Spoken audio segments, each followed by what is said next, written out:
Welcome to Here at Haas, the podcast connecting you to students across all MBA programs and the faculty that change our lives. Today on the show, I'm co-hosting with our podcast founder, Sean Lee, and we're very excited to welcome our special guest, Marco Lindsey. Welcome to the show, Marco. Thank you for having me, Paulina. I'm glad to be here.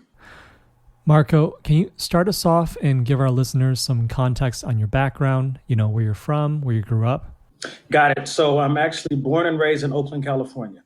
Better help you understand me. My grandmother moved here when my mother was a child. My grandmother had 13 kids. The reason my grandmother moved here was because when my grandfather died, my grandmother had insurance on him.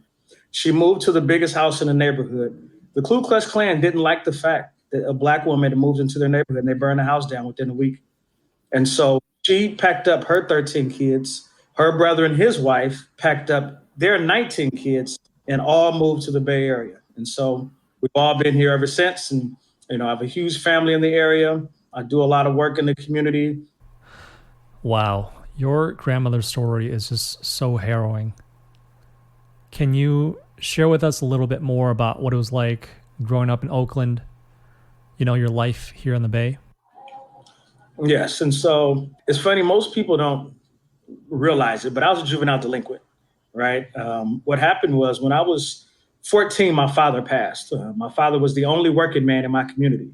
And so from that, when he passed, I kind of lost my way, right? I'm a young man without any male guidance, father figure. He was literally the only one in my community. And so when I lost that, I lost my way. And not only that, a part of it is if there's no one else in your community like that, you don't necessarily know what you can aspire to, right? And so I had never seen a Black engineer. I had never seen a Black lawyer. I had never seen a Black person getting up, putting on a suit and going to work every day. My father was blue collar and he worked 2 jobs, sometimes 3, to provide for our family, but he was blue collar. So, white collar occupations never really came to my mind as an option. And so I remember being a juvenile and figuring out and doing all the crazy stuff the kids do. And my brother-in-law, my sister's husband, he pulled me to the side and he says to me, Marco, you're going to be who you're going to be, but what you should do is get an education. And the reason you should get an education is because his exact words were, if you want to be a knucklehead, you have the option to be a knucklehead. But with an education, you can have an option to not be that and be so many other things.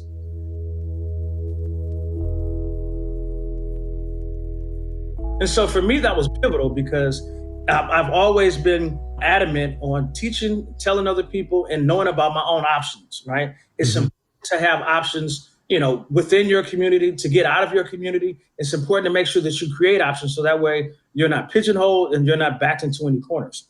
And so to take it back, I am a Black man. I'm a Black professional. I mentor and I work with an organization called the 100 Black Men of America. We're the Bay Area chapter. I'm actually on the board of directors. And I still live in the same community that I grew up in.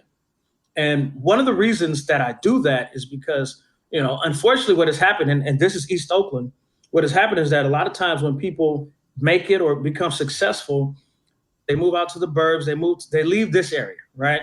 Yeah.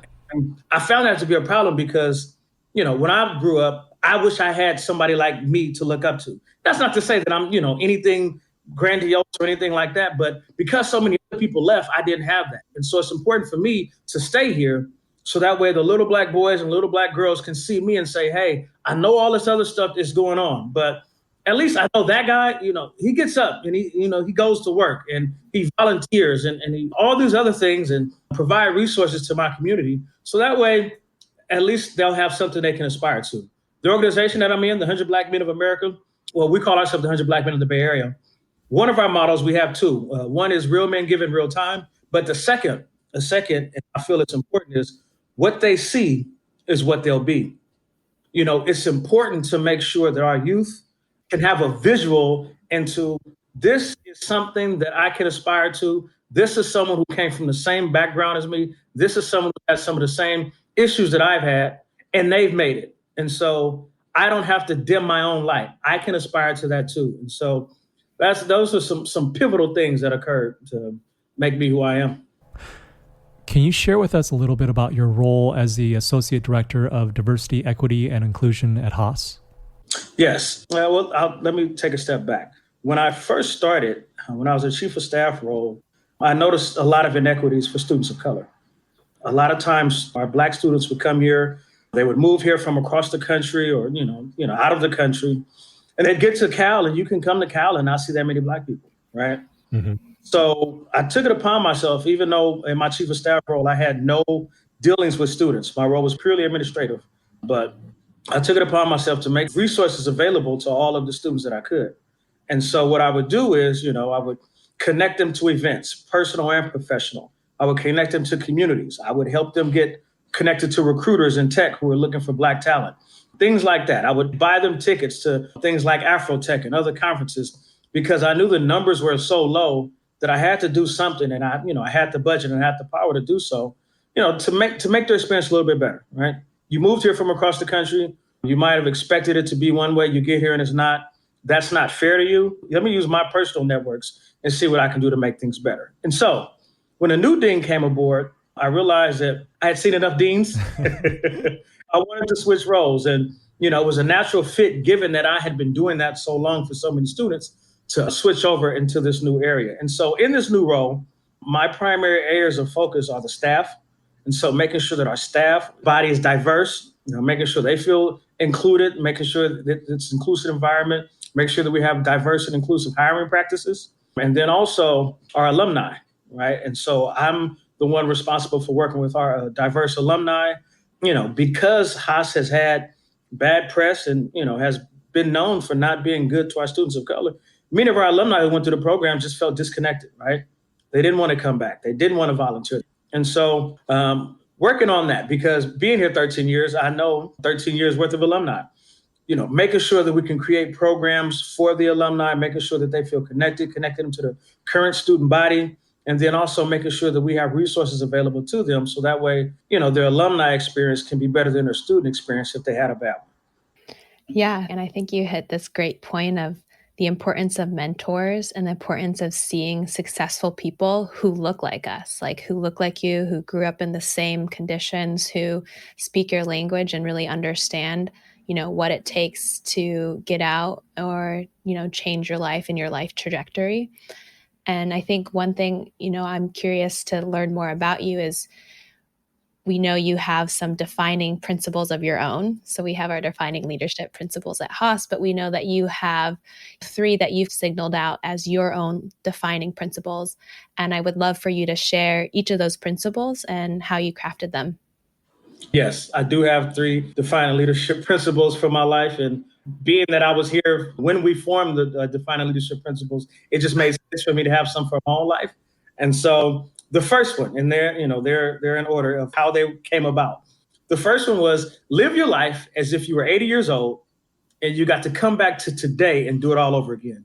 Because there's going to be a time when I'm going to look back on today, right? And wonder, did I do the best I could with the resources I had available to me? Did I use this time the most effectively? And I let that be your guiding light. So the second one, if you help as many other people become successful, then you can't help but be successful yourself. People come to me all the time like, hey, my son wants 15, 30 minutes of your time. Can you talk to him? People come to me, hey, I know you have a lot of connections in tech through, the hiring fairs I host. Can you connect me to a job? I'm always going to say yes. I'm always going to say yes, because it's extremely important to help as many people around you. And not only that, but if you help other people become successful, you're creating a network of successful people. And finally, I am someone's ancestor.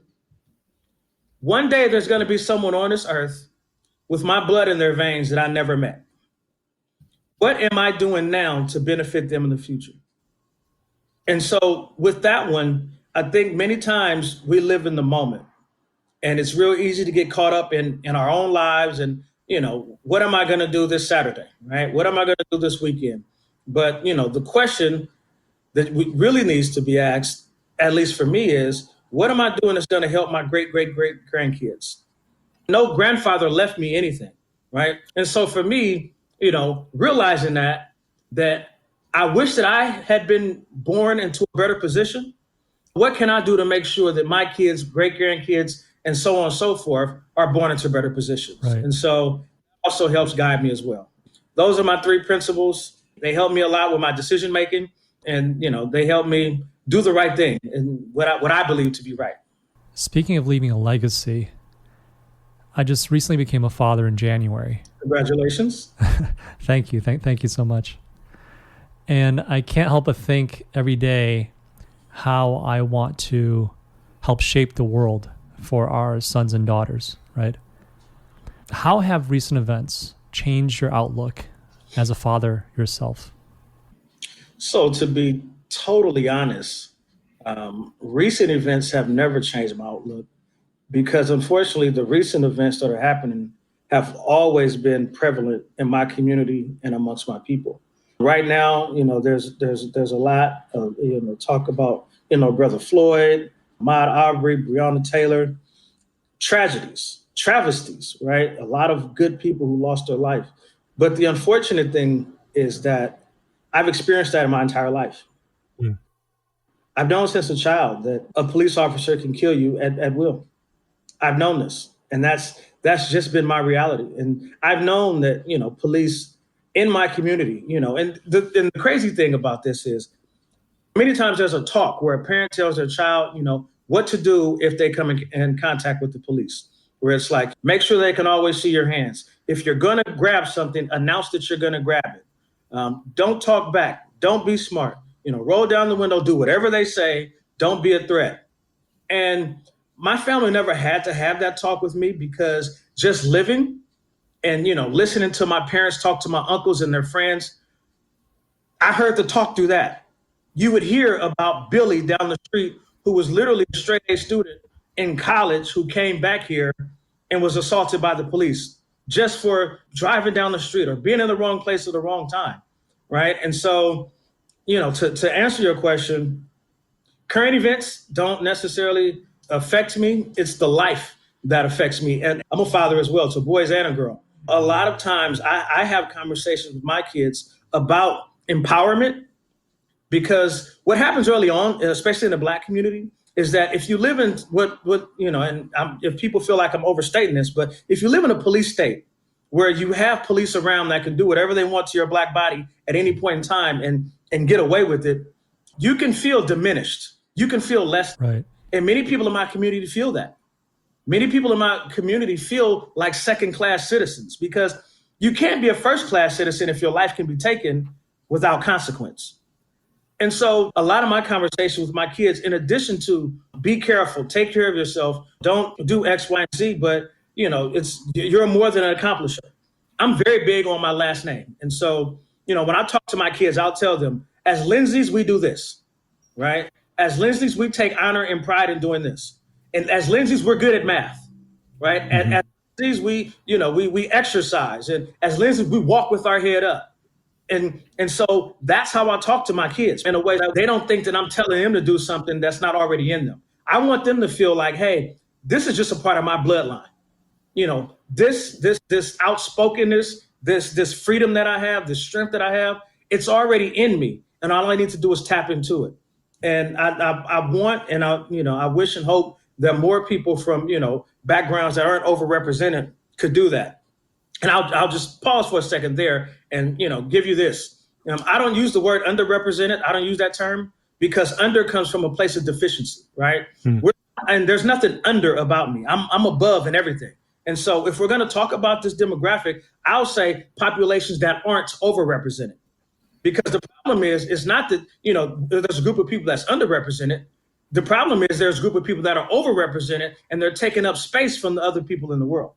It's like having, too much of one thing in your refrigerator, right? If you have 47 gallons of milk in the refrigerator, get some grapes or some meat and say, we need to, it's underrepresented grapes. No, get rid of some milk and make room because that's the way it should be. Yeah. That's a great analogy. I'm also wondering how large this fridge is with 47 gallons of milk. But no, I think that's a great way of flipping the conversation and flipping the perspective. I wanted to share a quick story. So I went down to the march in the Mission District in San Francisco on Wednesday. And I think for me, there were a couple of reasons that I wanted to go. One, I wanted to show solidarity. I wanted to feel, a part of this moment in history and current events. And I think, two, another reason that kind of came to my mind and kind of relates back to some of your defining principles was, I do feel like this is a big moment in my lifetime as a young adult. And when my kids ask me in 10 to 20 years what I did, living in the Fillmore, which is a historically Black community, being a mile from city center, when my kids ask me what I did during this time, I didn't want the answer to be, I stayed home or I, shared something on Instagram, and that was it. And so I went down and it was very powerful. It was overwhelming and humbling to see a mass of a city united together peacefully during a pandemic with masks on and being united on a front. And then I think at the same time, honestly, I felt somewhat at a loss around wrapping my mind of what do we do next? How do we fix a system that's so broken? And what is my role to help? I'm here, I'm marching, I'm protesting here with this whole city, but what happens next? So I just wanted to get your thoughts and perspective on the various marches and protests that have gone on in the Bay and around the world.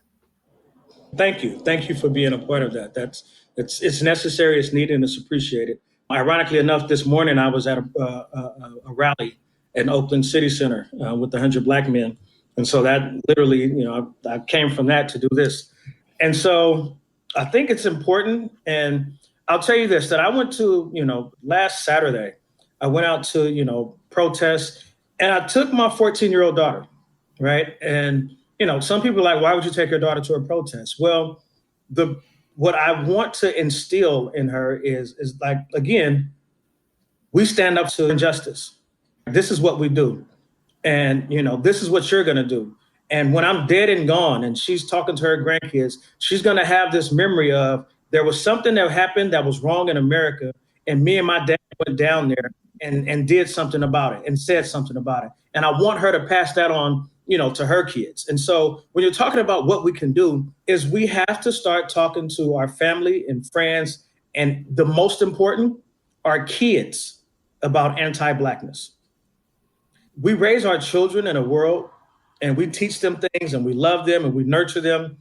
And we make sure that we don't turn them into racists, right? We don't teach them racist things. We don't say anything racist around them. We tell them, treat people fair and equally. But what's happening is, unfortunately, the media in America, the images we see, the way things are said, is America's inherently racist, which is why there's so much unconscious bias. English is inherently racist. And I'll just say this, so many things have a negative connotation when it's used in the conjunction with the word Black. Now, I'm a Black man, right? And so the idea is that you hear Black man and you think positive or you're neutral. But a Black cat is bad luck.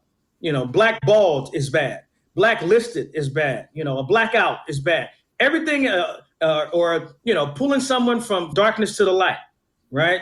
All of these things are bad. And the expectation, you want me to believe that now when you come to me, you're going to think necessarily good? No, that's you have this unconscious bias in you. People need to acknowledge that. But the point I want to make is we have to teach our kids about anti-Blackness because they will come up and just all those things that I just mentioned, right?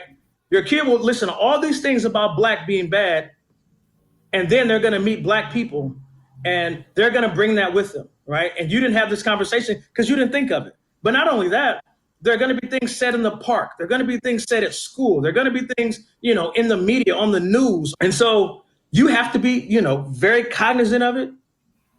You have to, have those difficult conversations. And I get it. I wrote this in a letter recently, but I know we want to keep our kids naive for as long as possible. We want to keep them innocent for as long as possible and not have these talks about how unfair the world is. But unfortunately, that unfairness is already entering into them. It's already in their peripheral. Right. And so if you don't address it, they're already learning things that you didn't want them to learn. They're already learning, they're already seeing images, just living in life that, promote anti-Blackness. And so we have to speak up. Because right now, I'm truly under the impression that, unfortunately, America is run by a bunch of racist old white men. Mhm.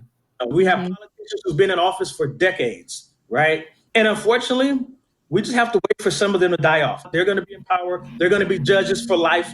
So we have to wait until their life ends. And so my point is, this next generation that we're bringing up, who are going to eventually take those positions after these old white men die off, let's make sure we're pouring into them. Let's make sure that we're indoctrinating them into the right things. So that way they have some values and some beliefs that truly reflect what this country should look like, right? And so that's a big one. I think, it's important for everyone to find their niche, whatever area you want to get involved in.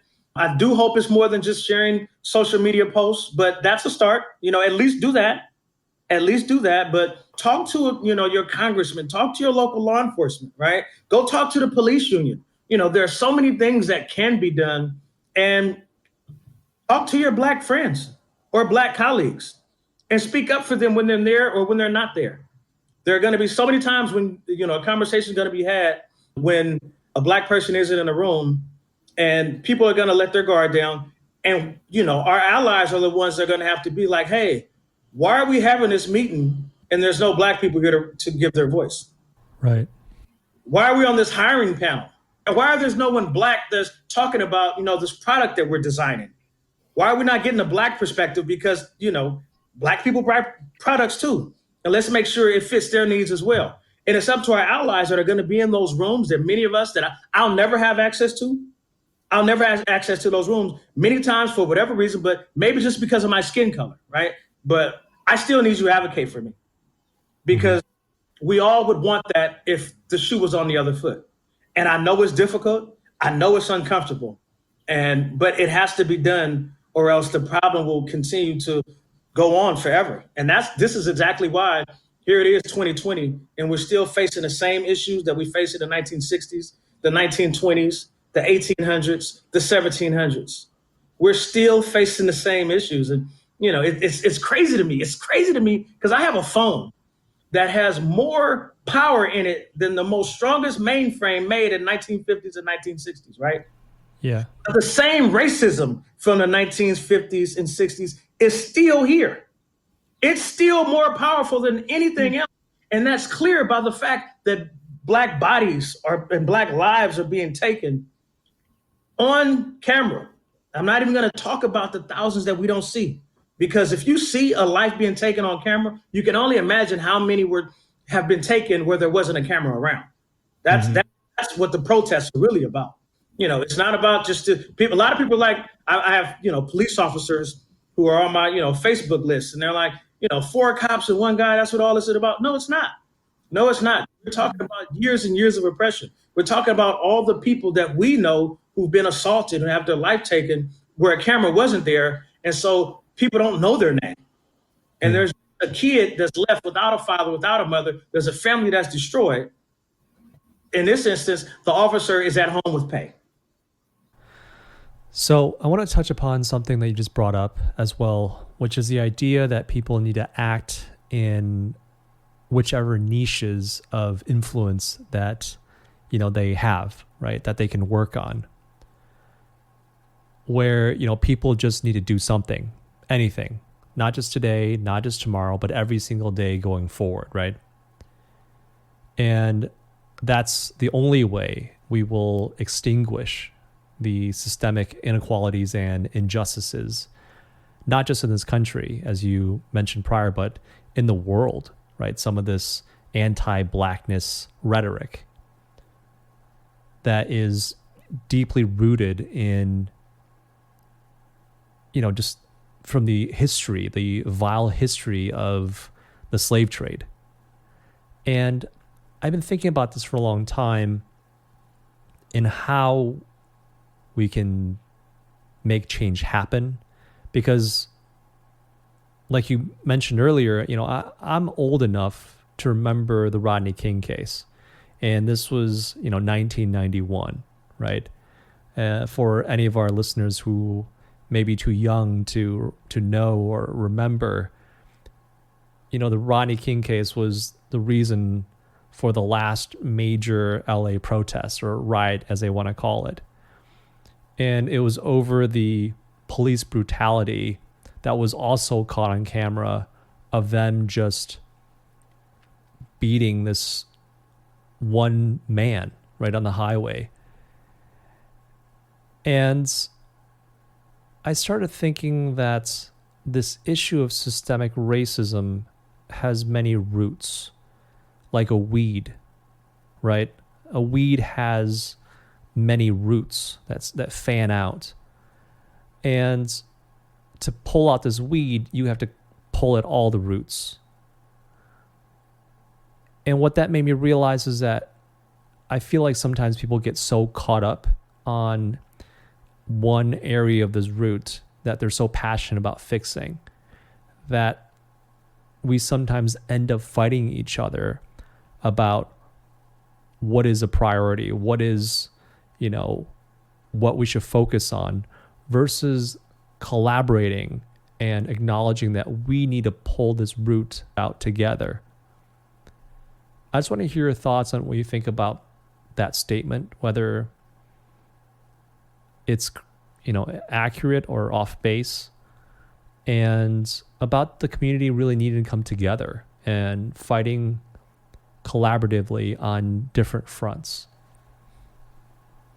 I think you bring up a great point. I'll say two things. One, you have to understand that if you live in America, if you grew up in America, and probably any country, actually, maybe outside of Africa, you have some anti-Blackness in you. And when I say that, without malice, because Black people have anti-Blackness in us, right? Because it's an American trait. You're taught that. So the first step, I believe, is to start there and acknowledge that and work actively against that, right? So, that's point number one. You have anti-Blackness in you. We have anti-Blackness in us. What are we doing to counteract that narrative that's already in our psyche? Secondly, you bring up a great point, and I talk about this all the time because, I look at this issue, it's like a war, right? It's a world war, if you will. And the thing about a war is, not everyone is on the front line.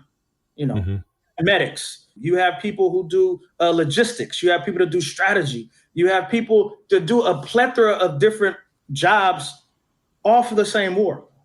The soldier on the front line is not more important than the pilot, right? And that's dropping them off into the zone. We all have our roles, and we need to get on the same page and understand that, this thing is so big that you can't unravel any one part of it to fix it. Yeah, police reform is extremely important. And, I'm working with 100 Black men on some things for that. But just to be honest, we're doing something in Oakland, right? Mm-hmm. There's so much more to it. And for me, understanding, that I can't do it all by myself. And I think if we start looking at it more as a war where we're all doing our parts, where we're all on the same side, as opposed to, you're doing this, but my job is more important. So you should pay more attention to me, or you should stop doing what you're doing to come support me, or else I won't support you. I think that's BS. And, I think that we have to get out of ourselves and realize that the institutions that we're fighting, they're dug in and they've been there for hundreds of years. So they're solidified. And so if we're going to come in and try to attack this problem, you have to understand that they have a fortress. If we don't come together, then all we'll continue to do is what we've been doing, is we're chipping away at a brick. We at one brick, and you chip away at one brick, and then you spend your whole lifetime, and then next thing you know, by the time the next person comes along, they've already replastered the brick wall. Yeah. But if we can come at it together and realize that, let me know where you need support. Let me know when I need to show up, and let me know when I need to donate. But ultimately, it's literally going to take us all. There's no way that, and this is why allies are so important, because the Black community can't do it. And don't get me wrong, I am a strong Black man. I'm very Black in a lot of things that I do. I support Black, I buy Black, everything Black, right? But I know this issue is not something that the Black community can tackle. We need all hands on deck. We need our white allies. We need our Asian allies. We need our Latinx allies. I don't give a damn. We alien allies. We need, the animal community. If we can get lions, tigers, and bears, we need all of that because it's going to be necessary because there are really systems that are put in place. And if something is going to change, it's going to take a revolution, right? If that's what you want to call it, a revolution. Boston Tea Party. People got mad at tea tax, started messing up tea, throwing tea overboard, and a revolution began, and it changed the trajectory of our nation. We wouldn't be where we are today had that not happened. And that was about tea. Tea, literally, I had some of this stuff. It's $5. Tea. Now we're talking about Black men and women being killed. If there was anything else but a life at stake, that's the time to start a revolution. And that's the time to put your differences aside and come together. So let's get this figured out. Let's nip this in the bud. Yeah. And speaking of nipping things in the bud, when you brought up your own principles for your life earlier about how you want to raise your kids and how you're thinking about creating a future and passing things on to your grandkids, it made me realize that so many of us not in the Black community don't have to think about or even worry about being able to pass on generational wealth, right? Yeah. That in of itself has such a huge impact on the educational or career opportunities our kids and grandkids can or cannot have. I think people need to realize that that's a privilege. Yeah. And that the ability to pass on generational wealth, which a foundational piece is home ownership, is being denied to a group of people. I've seen studies where you can have a Black person, an Asian person, and a white person walk into a bank asking for the same home loan with the same financial background, and for no apparent reason, the Black person is just being denied that loan. Right. And the right to own a home. And you're absolutely right, that we need to not only educate ourselves to fight against anti-Blackness, but we need to also educate our future generations so that we can really make change happen. And I appreciate you sharing that message today.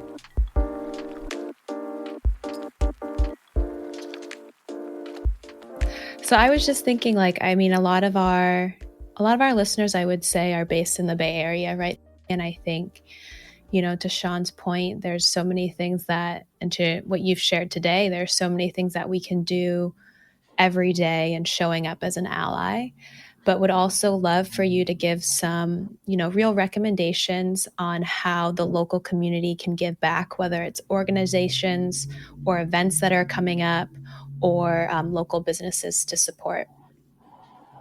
Got it. So, one, I'll plug the 100 Black Men of the Bay Area. It's an organization I'm on the board on, and it's not a selfless plug. I've joined this organization because they do real work, right? We actually get people jobs in tech. 3 times a year we hold a hiring fair where it's free to everyone to come, right? We invite the entire community and we collect resumes, we sort the resumes, we edit the resumes, and then send them out to employers, right? And hiring managers and recruiters that we know. So, and people have gotten jobs from that. You talk about generational wealth, one of the problems that, we're facing here, another thing that's happening against Black people is gentrification. A lot of people who are from here have been pushed out because they just can't afford to live here. And my thing, and one of the things that we want to combat is people are flying in from all over the world to come work in the Bay Area when you have Black people that are here right now who could fill those jobs. Mm-hmm. They don't have the opportunity. They don't know the right people. And so we're trying to fix that, right? When you have someone who's working at a brick and mortar business who's doing that thing that you need done. Because what most people don't realize is most jobs in tech don't involve coding. I would say if you can, go online and follow the Black Bay Area. They have an Instagram, they have Facebook, they have Twitter, and you can get on their mailing list. But what they do is they publicize Black businesses, Black events, Black rallies, and other ways that you can connect with the Black community and give back to the Black community, right? And I think it's important because don't be an ally from the outside, right? Don't be an ally just a name only. Get to know some Black people if you don't, right? And that's the best way to figure out how to be a better ally, is to be a friend. Because a friend is automatically an ally. I mean, an ally is here, but a friend is here, right? And start developing friendships with the people in the community. So that way, when you hear about these things that are happening, it hits home. Yeah. Because often if you hear about something to someone that, that isn't necessarily truly connected to you, it doesn't have the same effect. And so start being a part of the community that you're in. If you're going to be here in the Bay Area, if you invest in the Black community in that way, you don't realize how much you're building the community up, because you're making waves and you're creating inroads that you might not see directly, but it will benefit the community as a whole so much more.